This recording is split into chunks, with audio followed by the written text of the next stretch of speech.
नमस्कार CSK news में आप सभी दोस्तों का एक बार फिर से बहुत बहुत स्वागत है। दोस्तों आज दिन भर की जो फटाफट ब्रेकिंग न्यूज़ निकल के आ रही है दोस्तों, एक ही करके जानेंगे। दरअसल बड़ी अपडेट निकल के आ रही है जहां पर भारतीय वायुसेना में राफेल को ही धमाकेदार एंट्री। डर गया है पाकिस्तान और चीन।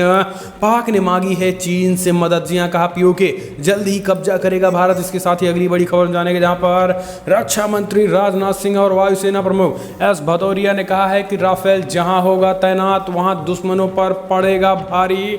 एलएसी और एलएसी पर तैनात करके राफेल रखेंगे रडार में। पूरा अक्साई चीन, आधा तिब्बत और पूरा पीओके होगा। जी हां, बड़ा जवाब दिया। इसके बारे में आपको बताएंगे। और इस बीच बड़ी अपडेट, भारत के रुख से घबराया चीन। अपने नागरिकों को समझा रहा कि वो भारत से लड़ सकता है, वो युद्ध कर सकता है। इसके साथ ही चौथी बड़ी खबर जानेंगे। सीमा पर जारी तनाव के बीच मास्को में भारत और चीन के विदेश मंत्रियों की आज होने वाली है बैठक। जानेंगे इस अहम बैठक में क्या कुछ हो सकते हैं फैसले।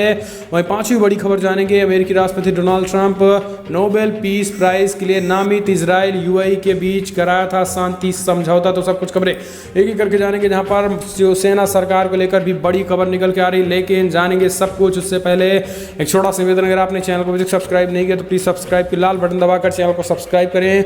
और अगर आप भी मानते हैं कि प्रधानमंत्री मोदी के नेतृत्व में न केवल देश कोविड-19 को हराएगा बल्कि देश के दुश्मनों को भी मुंहतोड़ जवाब देने में पूरी तरीके से सक्षम है, और इंडियन आर्मी और इंडियन नेवी और एयरफोर्स के जवानों को सलाम करते हैं, तो जय हिंद कमेंट के माध्यम से लिखना मत भूलिएगा। चलिए खबर विस्तार से लेते। दरअसल पहली बड़ी अपडेट निकल के आ रही है। आपको बता दें कि भारतीय वायुसेना में राफेल की धमाकेदार एंट्री से डरा पाकिस्तान चीन। जी आज हुई धमाकेदार एंट्री, वायुसेना के बेड़े में शामिल हुआ राफेल। जी हाँ, भारतीय वायुसेना के बेड़े में आज विधिवत राफेल लड़ाकू विमान धमाकेदार एंट्री हुई और पूरी तरीके से शामिल हो गया है। रक्षा मंत्री राजनाथ सिंह फ्रांस की रक्षा मंत्री की मौजूदगी में आज 5 राफेल के हरियाणा के अंबाला स्थित एयरबेस में विधिवत शामिल किया गया। भारतीय वायुसेना में राफेल के शामिल होने पर पाकिस्तान इस कदर डरा है, बौखलाया है कि अब वो चीन से मदद मांग रहा है।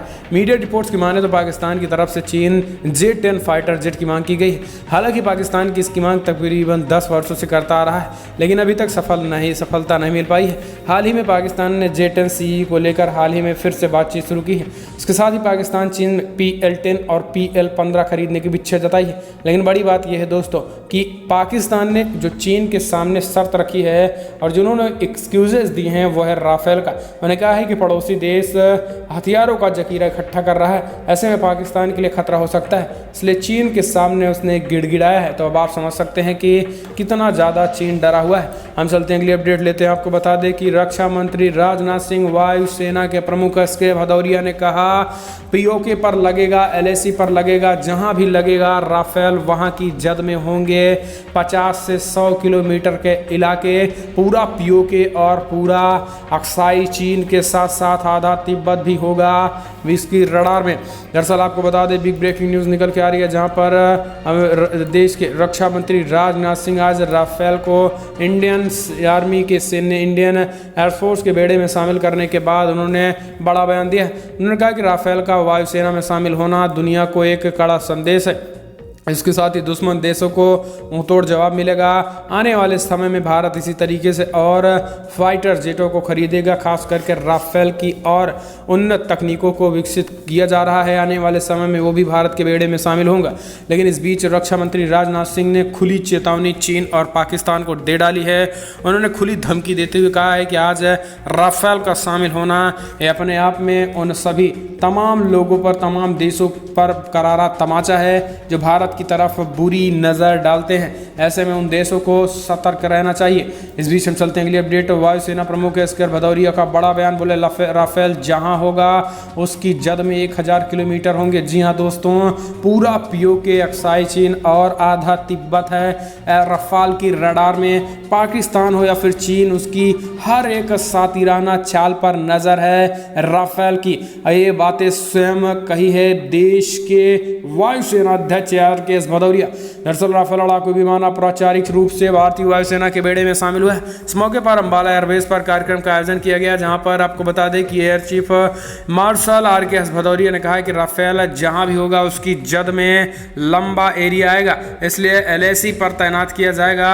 इसके साथ ही पीओके में भी एक राफेल तैनात किया जाएगा, जिससे पूरा पीओके और आधा से ज़्यादा तिब्बत और अक्साई चीन राफेल की रडार में होगा और चीन की हर एक खतरनाक चाल को 10 मिनट में पूरी तरीके से नस्त नाबूद कर देगा। तो दोस्तों, राफेल को लेकर आप क्या सोचते हैं, कमेंट के माध्यम से अपनी राय देना ना भूलें। लेकिन अगर आपको भी इंडियन नेवी पर, पूरी इंडियन एयरफोर्स पर पूरी तरीके से गौरवान्वित महसूस करते हैं तो इस वीडियो को दिल से लाइक करके कमेंट के माध्यम से जय हिंद लिखना मत भूलिएगा। दोस्तों, हम चलते हैं अगली अपडेट लेते हैं। वो आपको बता दें कि भारत के एक्शन के बाद, आक्रामकता के बाद बौखलाए चीन और देश में बढ़ रही है विरोध की आवाज़। अपने लोगों के नागरिकों को आवाज़ दबाने के लिए बोला, हम कर सकते हैं युद्ध और हम लड़ेंगे भी युद्ध। जी हाँ, युद्ध की धमकी और युद्ध की बात कर रहा चीन। दरअसल आपको बता दें कि चीन घबराया हुआ है और इसे अपने ही लोगों को समझाने की कोशिश कर रहा है उसकी सेना लड़ सकती है। इसके साथ ही वो भी समझा रहा है कि उसे भारत के साथ युद्ध करने का फायदा भी मिलेगा। इसके साथ ही जाहिर है कि सीमा पर भारत के आक्रामक रुख से चीन बैकफुट पर नजर आ रहा है और चीन के अंदर ही अंदर जबरदस्त विरोध पनपता जा रहा है। यही कारण है कि चीन को अपने विरोध को शांत करने के लिए भारत के साथ शत्रुता की बात कर रहा है। चीन अपने नागरिकों से कह रहा है कि वो युद्ध करेगा और युद्ध कर सकता है, इसलिए किसी भी तरीके से चीन को लेकर, चीन की सेनाओं को लेकर देश की जनता को निराश होने की जरूरत नहीं है। तो आप समझ सकते हैं कि भारतीय सेनाओं की आक्रामकता के बाद अब चीन की जनता ने भी सेना और सरकार के खिलाफ खास करके विद्रोह शुरू कर दिया। हम चलते हैं अगली अपडेट लेते हैं। सीमा पर जारी तनाव के बीच मॉस्को में भारत और चीन के विदेश मंत्रियों की आज बैठक। जी हाँ, दरअसल आपको बता दें कि भारत और चीन के बीच पूर्वी लद्दाख सीमा पर तनाव जारी है। देश दोनों राजनयिक और सैन्य माध्यमों के जरिए विवाद को सुलझाने की कोशिश कर रहे हैं, लेकिन चीन का कायराना हरकत शांति बहाली होने की प्रक्रिया पर पानी फेर रहा है।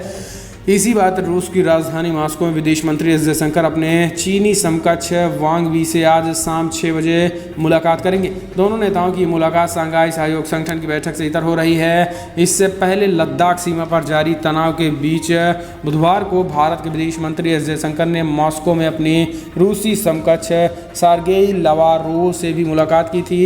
एस जयशंकर ने इसे लेकर कहा है कि विदेश मंत्री सर्गेई लावारोव में व्यक्तिगत रूप से मिलकर प्रसन्नता हुई। रणनीतिक भागीदारी को लेकर भी आज वार्ता होगी। ऐसे में देखने की बात होती है कि क्या कुछ इसमें पहल और शांति की बात हो सकती है। हम चलते हैं अगली अपडेट लेते हैं। US Donald Trump Nobel peace prize के लिए नामित इजराइल यूएई में कराया था शांति समझौता। जी हाँ, दरअसल आपको बता दें कि अमेरिकी के राष्ट्रपति डोनाल्ड ट्रंप को नोबेल के शांति पुरस्कार नोबेल पीस प्राइज के लिए नामित किया गया है। नॉर्वे के सांसद ने ट्रंप को इजराइल और संयुक्त अरब अमीरात के बीच ऐतिहासिक शांति समझौता कराने के लिए नामित किया है। इस पर ट्रंप ने धन्यवाद भी दिया है। ट्रंप की मध्यस्थता के बाद इजराइल और यूएई में शांति समझौते पर हस्ताक्षर हुआ था और 72 साल बाद दोनों के बीच टकराहट खत्म हुई थी। हम चलते हैं अगली अपडेट लेते हैं। आपको बता दें कि कंगना रनौत पर एक्शन से गवर्नर में काफ़ी गुस्सा। जी हाँ, महाराष्ट्र के गवर्नर ने केंद्र सरकार को भेजेगी रिपोर्ट। महाराष्ट्र में आखिर क्या कुछ कर रहे हैं उद्धव ठाकरे। जी हाँ, दरअसल बॉलीवुड एक्टर कंगना रनौत को दफ्तर तोड़े जाने का मामला अब तूल पकड़ता चला जा रहा है और इस मामले में महाराष्ट्र के राज्यपाल भगत सिंह कोश्यारी एक्टिव हो गए हैं। उन्होंने मुख्यमंत्री उद्धव ठाकरे के मुख्य सलाहकार अजय मेहता से चर्चा की है। राज्यपाल ने कार्रवाई पर नाराजगी जताते हुए इस विषय को केंद्र सरकार पर एक रिपोर्ट देने की बात कही है। इसके साथ ही उन्होंने कहा है कि बीएमसी के अधिकारियों को भी नोटिस भेजकर जवाब मांगा गया है और आखिर किस बेस पर कार्रवाई की गई है इसको लेकर भी राज्यपाल ने ये कड़े कदम भी उठा दिए हैं। तो दोस्तों, अपने आप में मामला बढ़ चुका है। हम चलते हैं अगली अपडेट। लक्ष्मण रेखा लांघने की कोशिश न करे चीन, भारत से मिलेगा करारा जवाब। भारत सरकार के शीर्ष अधिकारियों ने चेताया फिर से चीन को। दरअसल एलएसी पर लगातार तनाव के बीच एक बार फिर से भारतीय अधिकारियों ने चीन को चेता दिया है। चीन को कहा है कि चीन अपनी हद में रहे और जो एक रेखा है, लक्ष्मण रेखा है, उसको पार करने की कोशिश ना करे। भारत किसी भी तरीके से, किसी भी सूरत में अपनी ज़मीनों को रक्षा करने के लिए पूरी तरीके से तत्पर है। हम दूसरों की ज़मीनों पर कब्जा नहीं करेंगे, लेकिन अपना 1 इंच भी नहीं छोड़ेंगे। इसलिए चीन को अब वो सपना देखना भूल जाना चाहिए, छोड़ देना चाहिए, जिसमें वो लद्दाख और अरुणाचल प्रदेश को अपना हिस्सा मानता है। हम चलते हैं अगली अपडेट लेते हैं। बीएमसी ने तोड़ा कंगना का दफ्तर। बॉम्बे हाईकोर्ट ने अभिनेत्री के पक्ष में की टिप्पणी, बीएमसी को लगाई फटकार। जी हाँ, बृहद मुंबई महानगर पालिका ने बुधवार को बॉलीवुड अभिनेता कंगना रनौत का दफ्तर तोड़ दिया। बीएमसी ने उनके कार्यकाल में 14 उल्लंघन बताए हैं। जिसमें रसोई के लिए चिन्हित स्थान पर शौचालय बनाना और शौचालय के लिए चिन्हित जगह पर दफ्तर सेटअप करना शामिल है। वहीं अभिनेत्री को बुधवार को बीएमसी के खिलाफ बड़ी जीत पर तब मिली जब बम्बई उच्च न्यायालय ने उनका दफ्तर तोड़ने पर रोक लगाई है। इसके साथ ही आपको बता दें कि अदालत ने बीएमसी पर एक कदम घातक और अपमानजनक बताया है। शिवसेना के साथ जारी जुबानी जंग के बीच मुंबई वापस लौटी कंगना रनौत पर हर तरीके से समर्थन मिल रहा है। आपको बता दें कि मुंबई हाई कोर्ट भी लगभग कंगना रनौत के समर्थन में ही फैसला सुनाया है। वहीं आपको बता दें कि केंद्र सरकार भी कंगना रनौत के समर्थन में बीजेपी नेता खुलकर शिवसेना सरकार सोनिया सैनिक सेना से सरकार को जबरदस्त विरोध कर रहे हैं। इस बीच कई भाजपाइयों ने तो उद्धव ठाकरे को चूड़ियां भी भेज दी हैं, जबकि कांग्रेस पार्टी के दफ्तर पे हल्ला बोला जा रहा है और एनसीपी पर जमकर हमला बोला जा रहा है। हम चलते हैं अगली अपडेट। बिहार चुनाव से पहले आरजेडी को बड़ा झटका। कद्दावर नेता रघुवंश प्रसाद ने दिया आरजेडी से इस्तीफा। जी हाँ, दरअसल बिहार में अक्टूबर नवंबर के महीने में विधानसभा चुनाव होने वाले हैं। ऐसे में चुनाव से पहले राष्ट्रीय जनता दल आरजेडी को तगड़ा झटका लगा है। पार्टी के वरिष्ठ नेता रघुवंश प्रसाद ने गुरुवार को पार्टी से इस्तीफे देने के बाद आपको बता दें कि आरजेडी की मुश्किलें बढ़ गई हैं। हालांकि आपको बता दें कि रघुवंश प्रसाद ने स्पष्ट कहा है कि पार्टी से इस्तीफा देने का मतलब ये है कि अब आरजेडी नहीं, आने वाले समय में राजनीति से वो संन्यास ले सकते हैं, लेकिन पार्टी में संन्यास ले या ना फिर 74 साल के राजनेता का इस्तीफा देना ही आरजेडी के लिए एक बड़ा झटका माना जा रहा है। हम चलते हैं अगली अपडेट। बिहार को प्रधानमंत्री मोदी ने दी बड़ी सौगात। बोले मछली पालन से दोगुनी होगी किसानों की आय। जी हाँ, दरअसल आपको बता दें कि बिहार में होने वाली विधानसभा चुनाव से पहले गुरुवार को प्रधानमंत्री मोदी ने राज्य को कई सौगात दे दी हैं। पीएम मोदी ने प्रधानमंत्री मत्स्य संपदा योजना लॉन्च किया। इसके साथ ही बिहार के कई जिलों में योजनाओं का शिलान्यास किया। पीएम मोदी ने यहाँ ई चौपाल ऐप का लॉन्च किया है। इस दौरान बिहार के मुख्यमंत्री नीतीश कुमार, उप मुख्यमंत्री सुशील मोदी, केंद्रीय मंत्री गिरिराज सिंह और अन्य नेता भी मौजूद थे। अपने संबोधन की शुरुआत पीएम मोदी ने भोजपुरी भाषा में की। पीएम ने कहा कि हमारी कोशिश है कि मछली पालन डेयरी से जुड़े काम के जरिए किसानों की आय को दोगुनी किया जाए। पीएम मोदी ने कहा है कि मछली पालन की योजना में 20,000 करोड़ रुपए से अधिक रुपए खर्च किए जाएंगे। पीएम ने कहा है कि व्यापक योजना बनाई गई है जिसके जरिए समुद्र से लेकर तालाब तक मछली पालन पर जोर दिया जा रहा है। प्रधानमंत्री ने कहा है कि सरकार की ओर से गंगा नदी को साफ किया जा रहा है क्योंकि मछली पालन साफ पानी से ही होता है। पीएम मोदी ने कहा है कि नीतीश कुमार की अगुवाई में बिहार में गांव-गांव तक पानी पीने का साफ पानी पहुंचाने का काम किया जा रहा है। इसके साथ ही हाल ही में लॉन्च की गई डॉल्फिन योजना में भी फ़ायदा मिला है। तो कहीं ना कहीं पीएम मोदी ने बिहार चुनाव का एक आगाज़ कर दिया है और इस योजना के साथ शुरुआत कर दी है और आने वाले समय में भारतीय जनता पार्टी की तरफ से पीएम मोदी वर्चुअल रैली को भी संबोधित कर सकते हैं।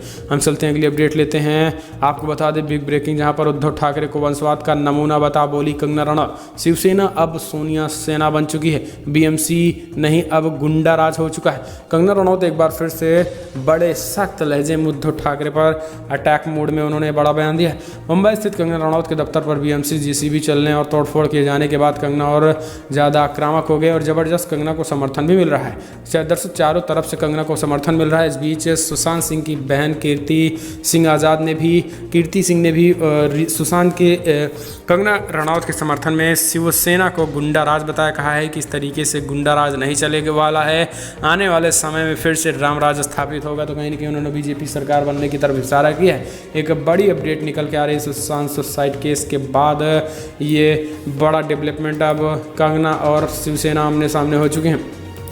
हम चलते हैं अगली अपडेट लेते हैं। आपको बता दें कि बड़ी खबर, सुशांत सुसाइड केस में जमानत याचिका में रिया ने कहा दोष स्वीकार करने वाले बयान देने को मजबूर किया गया, एनसीबी पर लगाया बड़ा आरोप। जी हाँ, दरअसल आपको बता दें कि अब रिया चक्रवर्ती एक के बाद एक पोल खुलने के बाद अब लगातार यू टर्न भी मार रही हैं।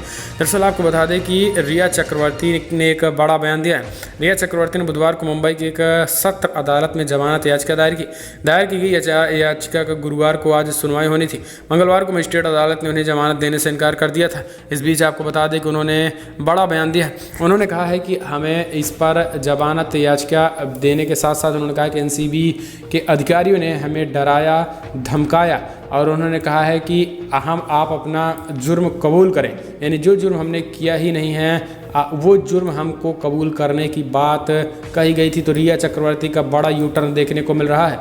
हम चलते हैं अगली अपडेट लेते हैं। आपको बता दें बिग ब्रेकिंग, जहां पर मध्य प्रदेश में ऑक्सीजन संकट, महाराष्ट्र ने आपूर्ति रोकी। जी हां, शिवराज ने उद्धव से की बात। दरअसल आपको बता दें कि देश में कोरोना वायरस के मामले लगातार बढ़ते जा रहे हैं। ऐसे में मध्य प्रदेश में मेडिकल ऑक्सीजन की कमी हो गई है। इसकी वजह से मेडिकल ऑक्सीजन के लिए राज्य का छत्तीसगढ़, गुजरात और महाराष्ट्र पर निर्भर होना है। वहीं महाराष्ट्र ने इसकी आपूर्ति रोक दी है। इससे अचानक किल्लत बढ़ गई है। इसी बीच मुख्यमंत्री शिवराज सिंह चौहान ने मामले की समीक्षा की और वह विषय विचलित कर रहे हैं। इस मामले पर उन्होंने महाराष्ट्र के मुख्यमंत्री उद्धव ठाकरे से भी बात की है। शिवराज ने कहा है कि आज मैंने महाराष्ट्र के मुख्यमंत्री उद्धव ठाकरे से बातचीत की। उन्होंने आग्रह किया है कि ऐसे संकट में समय में ऑक्सीजन की आपूर्ति नहीं रोकनी चाहिए। लेकिन आज उद्धव ठाकरे का ये करके दिखा दिया कि कितनी ज़्यादा निचले सोच के आदमी हैं। हम चलते हैं, अगली अपडेट लेते हैं। दोस्तों आपको बता दी कंगना के समर्थन में भाजपा का प्रदर्शन, करणी सेना संजय रावत का पुतला फूका। तो वहीं आपको बता दें कि साधु संतों ने भी इसको आवाज़ दबाने की बात कही। जी हाँ, दरअसल आपको बता दें कि जहां पर कंगना रनौत को लेकर बीजेपी ने पुतला फूकना शुरू कर दिया, बीजेपी ने शिवसेना सरकार पे हमला बोला, तो वहीं आपको बता दें कि बड़े पैमाने पर विरोध के बीच अब अखाड़ा परिषद भी कूद आई है। उन्होंने कहा कि सच की आवाज़ दबाने में जुटी है उद्धव सरकार। ऐसे में कंगना रनौत के समर्थन में अखाड़ा परिषद ने कहा है कि जो उद्धव ठाकरे का घर मातोश्री है वो भी पूरी तरीके से अवैध है। पालघर में भी हिंसा जाँच की हम मांग कर रहे हैं। पालघर हिंसा में भी मुंबई पुलिस किसी भी तरीके से सही भी जांच नहीं की है, इसलिए वो जांच फिर से होनी चाहिए, क्योंकि उद्धव ठाकरे पर भरोसा नहीं है। और दूसरों के घर तोड़ने से पहले अपने घर की जांच करा ले उद्धव सरकार। उनके आधा घर स्वयं बीएमसी के कानून के मुताबिक नहीं है। ऐसे में क्या वो अपना घर तोड़ेंगे या फिर नहीं? आजकल वो दूसरे के दिमाग से काम कर रहे हैं और पूरी तरीके से बाला साहब ठाकरे के विचारों का त्याग दिया है। इस तरीके से अयोध्या के संत और संगठन भड़क रहे हैं। तो दोस्तों ये कुछ एक बड़ी अपडेट थी, लेकिन रफाल को लेकर जिस तरीके से आधा से ज़्यादा पूरा पीओके और आधा तिब्बत और पूरा एक्साइज चीन जिस तरीके से रडार में है, उसको लेकर आप क्या देखते हैं? तो दोस्तों फिलहाल बड़ी खबर में इतना ही। वीडियो पसंद आया तो लाइक करें, शेयर करें। इस वीडियो में इतना ही। जय हिंद, वंदे मातरम।